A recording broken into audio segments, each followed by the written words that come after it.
Regardez avec moi dans Matthieu chapitre 28. Quel que soit le sujet que nous étudions,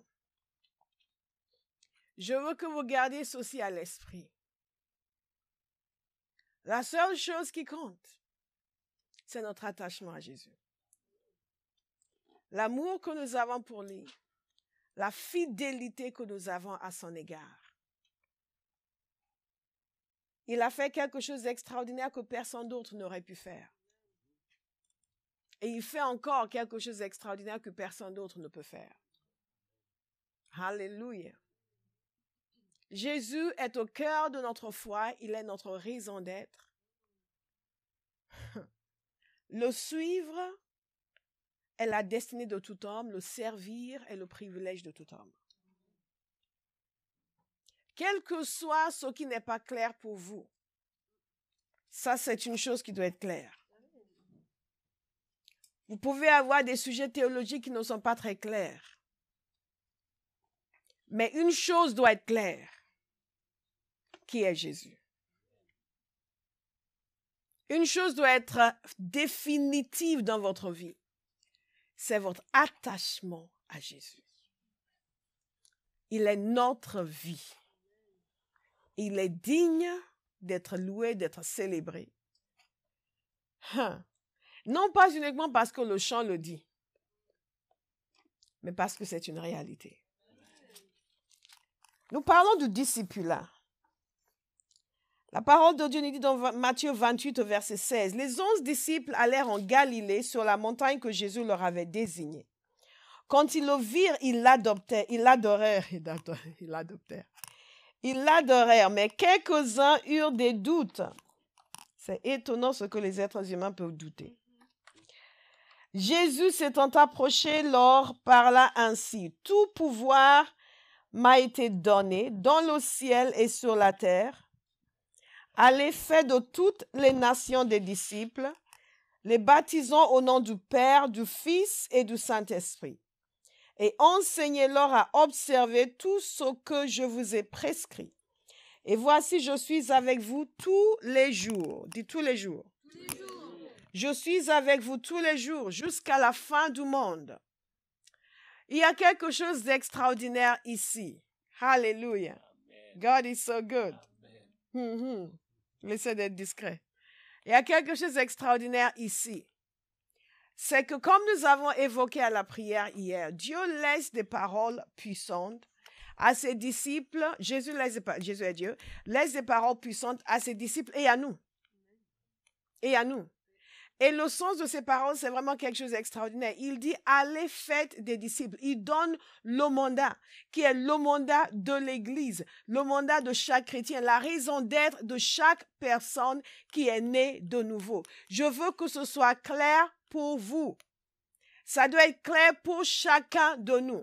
Nous avons une raison d'être sur terre. Et c'est de faire ce que Jésus nous a dit de faire. D'aller faire des nations des disciples.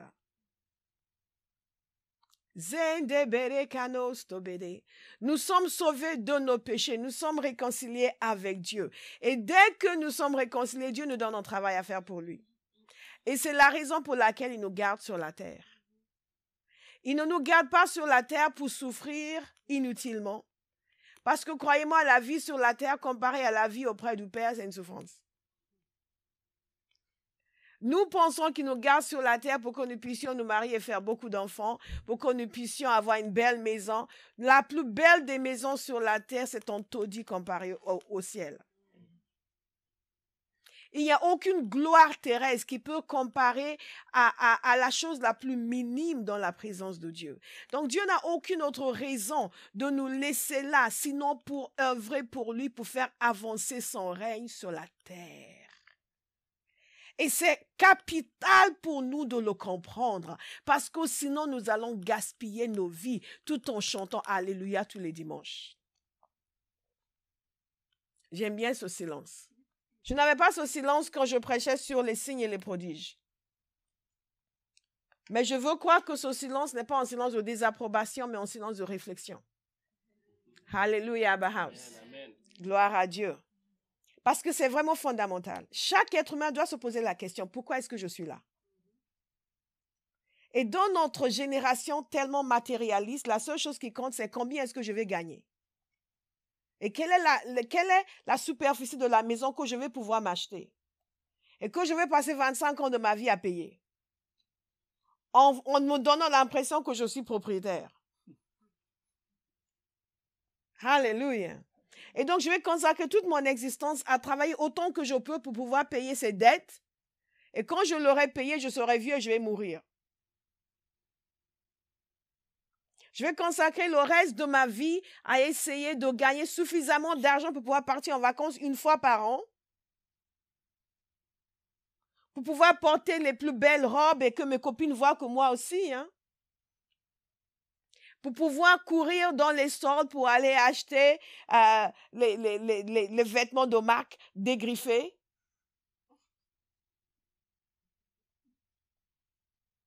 Que je puisse annoncer à mes copines, mais regarde, tu sais ce que c'est.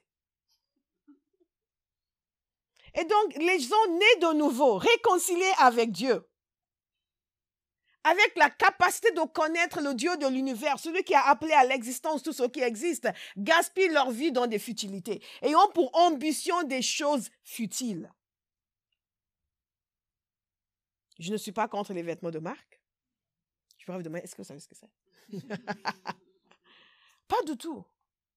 Mais nous sommes focalisés sur des choses futiles et nous en faisons le sens de nos vies. Des vies, Jésus n'est pas mort pour nous racheter, pour que nous nous préoccupions de ce que nous allons porter, où nous allons habiter. Et cela devient le centre de notre existence. Posez la question à un chrétien, qu'est-ce qu'il cherche dans la vie? Il va donner exactement la même réponse à un non-chrétien qu'un non-chrétien. Parce que élevé pour poursuivre certaines choses matérielles, même nés de nouveau, maintenant nous employons Dieu pour les obtenir plus rapidement. Mais nos ambitions ne changent pas. Oh, Jésus nous a dit ce qui doit être notre ambition. Et la grande majorité des chrétiens ne sont pas d'accord avec lui. Et ce qui est un moyen devient la fin. Ce qui est un moyen devient la fin. Devient le seul objectif, devient ce qui nous donne un sentiment de bien-être. C'est pour cela qu'il y a tellement de rivalité, de jalousie dans les églises, parce que les gens n'ont pas le sens de leur bien-être en Christ. Ils l'ont encore comme les gens du monde dans ce qu'ils possèdent. Et donc, ils continuent à se comparer, ils continuent à se minimiser sur la base de ce qu'ils ne possèdent pas. Et il continue à se sentir offensé par quelqu'un parce que, oui, mais pourquoi il me parle comme ça? C'est parce qu'il est PDG et que moi, je suis qu'un simple employé. C'est toi qui as un problème. Est-ce que quelqu'un écoute ce matin? Notre vision de nous-mêmes doit changer. Notre vision de notre place sur terre doit changer. Notre vision du rôle que nous jouons dans notre génération doit changer. Doit commencer à correspondre à la vision de Dieu. Mon désir, c'est que chacun de nous puisse arriver à la fin de sa vie et dire comme Paul, j'ai combattu le bon combat. J'ai achevé ma course. Et maintenant, m'est réservé une couronne de gloire. C'est fondamental. Je prie ce matin que Dieu puisse transpercer nos cœurs, que nous puissions saisir que la vie est beaucoup plus que la nourriture. Jésus l'a dit, c'est écrit, mais c'est comme si nous ne le voyions pas. La vie est beaucoup plus que le vêtement. La vie est beaucoup plus que des choses matérielles. Il y a une génération de chrétiens qui a appris que Dieu n'a aucun désir particulier de nous voir appauvris. Et donc, la prospérité est devenue leur seule raison d'être. Ce qui est un moyen est devenu maintenant le seul objectif. Et toutes nos prières sont axées sur cela. Je vais vous demander de faire l'inventaire de vos prières. Et qu'est-ce que vous demandez à Dieu? Un disciple, c'est quelqu'un qui est comme Jésus. Un disciple, c'est quelqu'un qui a décidé qu'il veut devenir comme Jésus. Un disciple, c'est quelqu'un qui a compris qu'il doit non seulement se conformer à Jésus dans sa manière d'être et de vivre, il doit aussi servir à propager les enseignements de son maître. C'est cela un disciple. Que sa vie doit glorifier Dieu. Et qui a compris qu'il y a un fossé entre ce qu'il est censé être et ce qu'il est. Notre génération est une génération tellement faible émotionnellement. Nous refusons la vérité de Dieu parce que ça nous dérange. Et on nous a dit que rien ne doit nous déranger. N'est-ce pas? Nous devons toujours être cajolés, confortés, encouragés, réconfortés. Vous savez qu'il y a des fois, il faut pleurer. La tristesse selon Dieu, ça existe dans la parole de Dieu. Il y a des fois, il faut pleurer. Quand vous avez péché, il faut pleurer. Pas pleurer juste pour pleurer, mais il y a la repentance, la conscience. Ah, j'ai trahi mon Dieu, ça doit vous... Si c'est juste ça, Seigneur, pardon, je commence à rire, je ne suis pas du tout repentant. Et il y a des fois où je dois être saisi par la conscience de « Ah, Père, regarde ce que j'ai pensé, ce que j'ai fait. Et regarde ta sainteté. Ah non, c'est pas bon. » Mais nous sommes tellement émotionnellement faibles, il faut continuer à nous...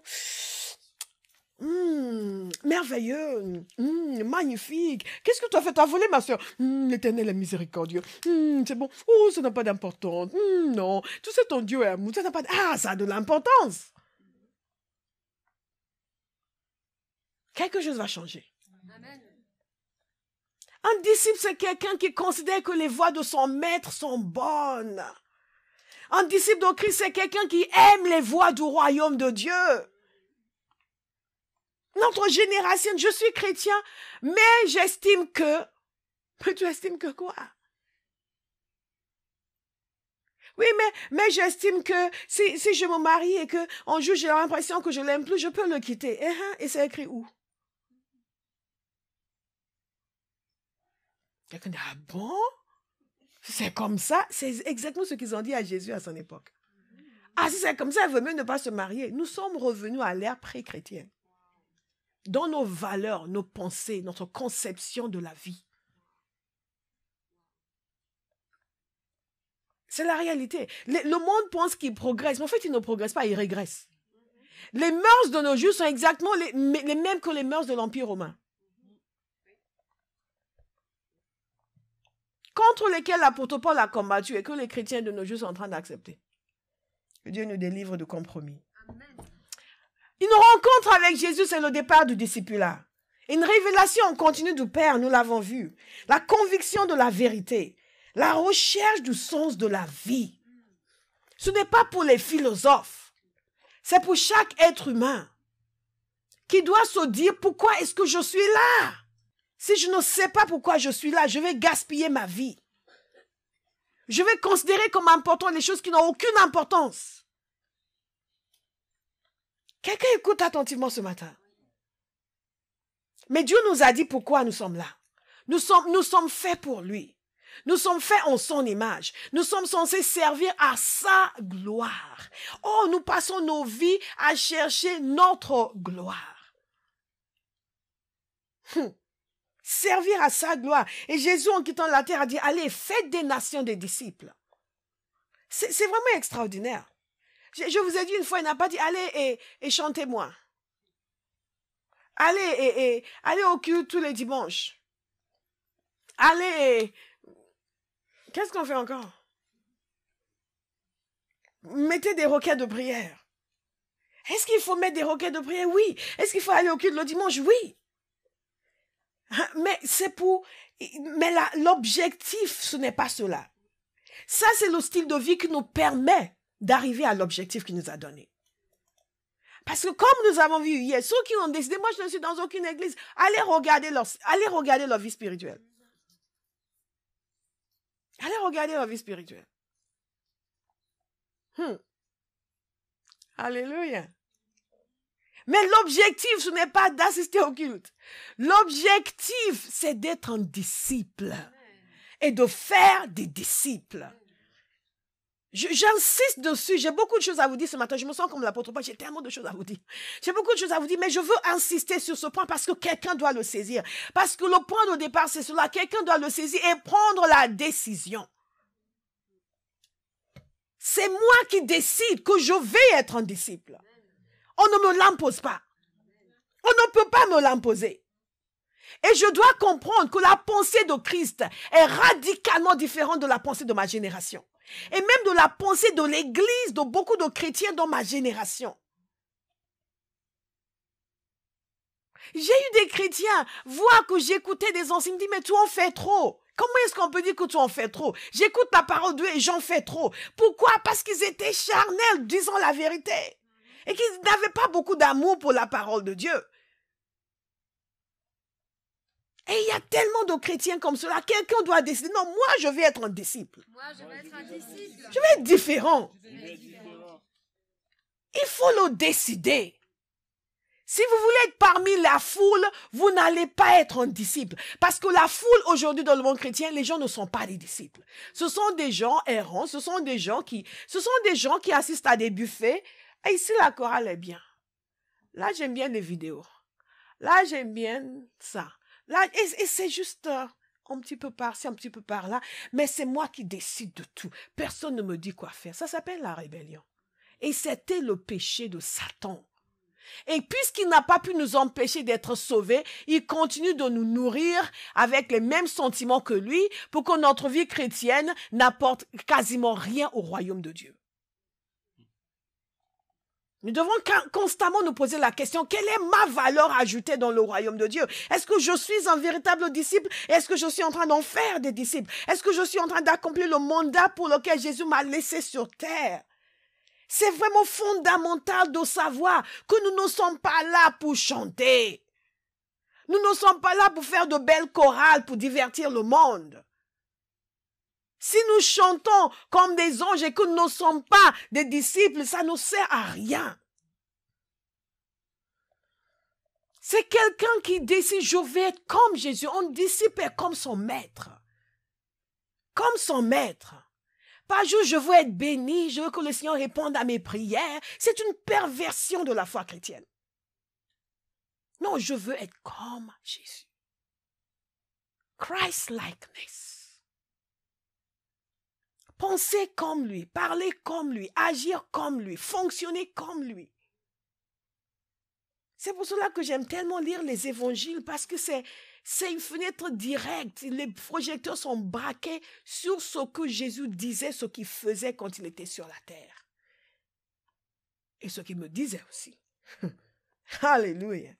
Et je parlais de la définition de pourquoi, de fondement. Mais il y a un point que je voudrais souligner ici, c'est qu'il y a un processus. Dites, il y a un processus. Et ce processus est continu. Ce n'est pas quelque chose que l'on fait. On a un cours de disciples qui dure, je ne sais pas, peut-être 7, 8 ou 9 semaines. Mais on ne dit pas qu'à la fin du cours de disciples, on est disciple. Là, c'est bon, on est qualifié, on est disciple pour la vie. Non, c'est un processus en continu. On continue toute ma vie. Je vis comme un disciple de Christ. Toute ma vie, je grandis comme un disciple de Christ. Toute ma vie, je suis transformé. C'est pour ça que j'aime ce chant. Nous sommes transfigurés de gloire en gloire. Nous sommes transformés en son image. Et c'est une question de transformation. Et je vous ai expliqué que ce n'est pas seulement une question de gestion du péché, mais de transformation de l'intérieur. Et beaucoup d'entre nous, quand nous voulons être des disciples, tout ce que nous faisons, c'est nous essayons de gérer nos péchés. Ok, je ne dois plus voler, il faut arrêter. Ah, ça me démange. Il faut que je retienne ma main. Il faut amener quelque chose, il faut bonder ma main derrière moi. Comme ça, c'est parce que si ma main est libre, je vais prendre. Non, il s'agit d'une transformation intérieure qui fait que le vol, qui pour moi était un véritable plaisir, devient quelque chose que j'ai en horreur. Est-ce que vous me suivez? Une transformation de l'intérieur. Une transformation de l'intérieur. Et cette transformation est opérée par la puissance de Dieu. Et ce processus est intéressant. Mais lisons d'abord dans Colossiens 1, au verset 9, du verset 9 au verset 14. Il nous a dit ceci. Voilà pourquoi nous aussi, depuis le jour où nous en avons été informés, nous ne cessons de prier Dieu pour vous. Waouh! Je vous encourage à parcourir la parole de Dieu et lire toutes les prières de l'apôtre Paul. Édifiante de savoir ce pour lequel l'apôtre priait. Nous pouvons comparer à ce pour lequel nous prions. Nous demandons que vous soyez remplis de la connaissance de sa volonté, en toute sagesse et intelligence spirituelle, pour marcher d'une manière digne du Seigneur et lui plaire entièrement. Ça, c'est un disciple. Quand j'ai découvert ce passage dans les premiers moments de ma conversion, c'était un véritable régal. Et je l'ai prié sur ma vie depuis plus de 20 ans de conversion. Je prie ce passage toutes les semaines. Toutes les semaines. Toutes les semaines. Toutes les semaines. Sur ma vie. Que vous soyez remplis, vous comprenez, remplis de la connaissance de sa volonté, en toute sagesse et intelligence spirituelle, pour marcher d'une manière digne du Seigneur et lui plaire entièrement. Vous aurez pour fruit toutes sortes d'œuvres bonnes et vous progresserez dans la connaissance de Dieu. Ça, c'est la vie chrétienne idéale. Vous serez fortifiés à tout point de vue par sa puissance glorieuse pour être toujours et avec joie persévérant et patient. Vous exprimerez votre reconnaissance au Père qui vous a rendu capable de prendre part à l'héritage des saints dans la lumière. Oh, il nous a délivrés de la puissance des ténèbres et nous a transportés dans le royaume de son Fils bien-aimé, en qui nous sommes rachetés, pardonnés de nos péchés. Est-ce qu'il y a un Alléluia ici? Alléluia. Lisez et méditez ce passage. Lisez et méditez. Lisez et méditez. Lisez et méditez ce passage. C'est un passage glorieux. Et ça, c'est un disciple, quelqu'un qui a été transformé. Transformé. Et qui vit d'une manière digne du Seigneur. Moi, je veux vivre d'une manière digne du Seigneur. Et toutes les semaines, je prie cela sur moi. Père, que je vive d'une manière digne de toi. Digne de toi. Et c'est ce que le Seigneur nous demande. Ce n'est pas que nous soyons là, oh Seigneur, tu vois, tu comprends, nous sommes chers. Pardon, papa, nous sommes chers. Toutes les semaines, nous sommes chers, tu sais, nous sommes chers. Mais c'est comme ça, papa, papa, tu sais, nous sommes chers. Non. Dites digne du Seigneur. Vivre d'une manière digne du Seigneur. De telle sorte que je n'ai pas honte. Et que les gens qui me voient disent, ça c'est un chrétien. Il était un temps où on pensait comme ça des chrétiens. Avant ma conversion, on voyait les chrétiens, on savait. À part le fait que la plupart avaient des longues robes. Parfois de longs visages aussi. Mais ils avaient des principes de vie. Et certains d'entre eux, tu vas aller mentir, tu peux... Non, demande pas. Don't ask the brother. On n'était pas convertis, mais on les appelait les frères. Non, ne demande pas aux frères. Il ne faut pas demander aux frères. Il va venir nous gâcher tout ici. Parce qu'ils savaient que nos frères n'allaient pas participer dans nos bêtises. Mais aujourd'hui, les frères sont les premiers à proposer. Quand je dis frères, je parle des frères et des sœurs. Sachez ceci. Nous sommes esprits. Et dès lors où nous sommes esprits, nous ne sommes jamais pleinement entiers que lorsque nous sommes dominés par notre esprit. Et c'est une des raisons pour lesquelles beaucoup de chrétiens ne sont pas bien. Ils pensent que c'est parce qu'ils n'ont pas encore obtenu la voiture. Ils pensent que c'est parce qu'ils ne sont pas encore mariés. Non. C'est parce qu'ils sont trop charnels. C'est parce que la chair domine trop et que nous ne sommes pas faits pour être dominés par la chair. Maintenant que nous sommes nés de nouveau, nous avons notre homme intérieur qui crie pour dominer. Donc, il y a une guerre à l'intérieur de nous. Et donc, nous ne sommes pas bien. Et nous pensons que oui, c'est parce que la religion culpabilise. Non, la religion culpabilise, non, pas du tout. C'est parce qu'à l'intérieur de nous, il y a un combat. Il y a un combat. Nous savons ce qu'il ne faut pas faire. Mais parce que nous n'avons pas décidé d'être un disciple et de laisser la parole de Dieu nous transformer, nous continuons à laisser notre chair nous dominer et notre esprit, non, et notre chair, si. Et donc, il y a une guerre à l'intérieur. Et les gens ne sont pas bien. Ils pensent que c'est parce que le pasteur a dit qu'il ne faut pas voler. Non, même si je ne l'avais pas dit. L'Esprit de Dieu. Le premier point que je vais vous donner, j'ai 8 points, je ne pense pas pouvoir tout vous donner aujourd'hui, par rapport dans ce processus de discipulat. Zemara Bato Koché, c'est le renouvellement de l'intelligence. La parole de Dieu nous invite à être transformés. Comment? Par le renouvellement de notre intelligence. Quand nous parlons de transformation, nous avons vu la semaine dernière que la transformation est nécessaire à cause de la contamination provoquée par la chute. Et donc, quand nous parlons de transformation, il faut comprendre une chose. Comme j'ai dit précédemment, il ne s'agit pas juste de gérer nos péchés. Il s'agit d'être changé dans nos désirs. Vous me suivez? Et un disciple n'est pas quelqu'un qui se bat constamment contre ses péchés. N'est pas quelqu'un qui vit une vie de tristesse parce que, ah non, j'aurais tellement aimé, mais je n'ai pas le droit.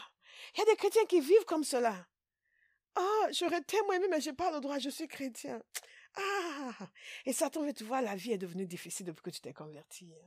Regarde, toi, avant, tu avais tellement de plaisir, tellement de joie. Tu vois, tu sortais avec Pierre, si tu n'étais pas content de Pierre, tu le larguais. Tu allais chercher Dominique. Si Dominique te faisait plus plaisir, tu le larguais. Tu allais chercher François. Et maintenant, regarde. Ah, ta vie est devenue triste. Et nous, on dit, ah ouais, ma vie est devenue triste. Si ce n'était pas pour Jésus, j'aurais suivi François. Et ils sont là, alléluia. Comme on l'a dit, il faut aimer Jésus. Ah, on ne l'aime pas assez comme ça? Hein? En plus qu'on souffre pour lui?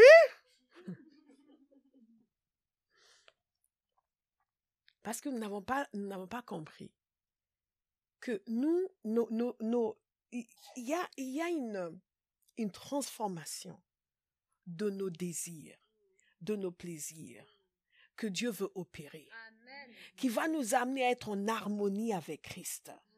Qui va nous amener à vouloir ce qui est bon, vouloir ce qui est agréable à Dieu. À regarder François, à dire no thank you.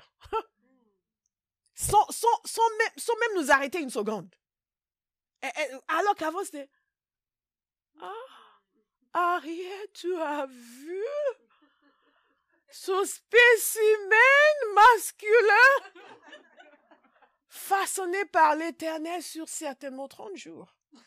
Une œuvre merveilleuse, comme dit la parole, magnifiquement constituée et inversée comme ça. Waouh! Non, maintenant c'est, t'as vu quoi? Vous n'avez pas vu. Parce que vos désirs ont été changés. Est-ce que vous me suivez? Nous essayons de gérer ce que nous faisons. Mais c'est bien de gérer ce que nous faisons. Comme par exemple, si mon fils ici est en train de dormir, je pourrais avoir envie de le frapper sur la tête. Mais je vais gérer, n'est-ce pas? Je vais attendre la fin du culte pour le faire. Non. Sachez ceci, c'est que ce que nous faisons est le résultat de ce que nous croyons. Et c'est important aussi pour les parents. Vos enfants se comportent de cette manière-là, s'ils ne sont pas influencés par le diable, se comportent de cette manière-là parce qu'ils pensent que c'est bon. Quand il va grandir, ses pensées vont changer. Il va savoir que ronfler pendant que le pasteur prêche, ce n'est pas idéal. Et il va cesser de le faire. N'est-ce pas? J'espère. Mais je veux que nous comprenions une chose qui va beaucoup nous aider à devenir de véritables disciples. C'est que nos actions sont le résultat de ce que nous croyons. Même si on est vite, on est prompt, ah mais non, moi je suis pas comme ça. En fait, nous sommes comme ça. Sauf que nous le nions. Nous ne le savons, ou nous ne le savons pas vraiment, ou nous le nions. Nous sommes vraiment comme ça. Si je suis constamment en train de me mettre en colère contre les gens, je suis colérique. Mais moi, je suis pas colérique. Moi, je suis pas du tout colérique. Allez, tu allais chercher où cette colère? Surtout qu'elle se répète souvent. Ah non, moi, je suis pas quelqu'un de colérique. Vous demandez à ma maman, mais parce que tu n'oses pas avec ta maman. Parce que ta maman est comme toi. Si tu osais te mettre en colère, elle sortait sa main pour communier avec ton visage. Donc, dès tout petit, tu as appris que il ne faut pas essayer ça avec elle. Donc, tu as adopté des réflexes autres. Quand tu es pas, oui, maman. Oui, ma petite maman.